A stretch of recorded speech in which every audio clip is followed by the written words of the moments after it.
Bir jurnalistlarga aytdilar deb aytgan edim.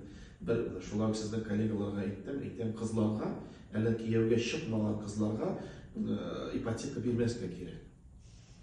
Chunki hozir turog'i bo'lgach, ama kun-tun ishli, shog'al, nita, hozir anda nidir mujik kelar.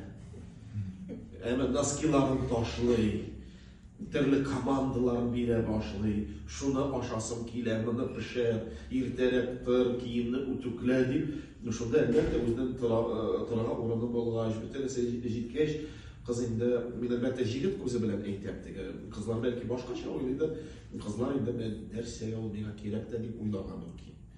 Allohning rahmati bilan. Mana shu bilan shu ali niyatlarimiz aytaylar, biz uylanishgach, bizda bir talinka edi. Чтобы стать женой генерала, надо выйти за курсанта deb aytdilar.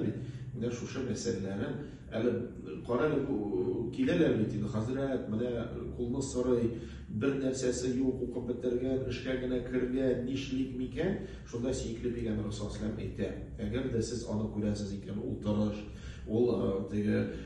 gunohga yetmay, u vaqtda qizlaringizni berigiz, bu narsadan chunki qizlarni bermasangiz fohisha to'ralari dey Alloh saqlasin.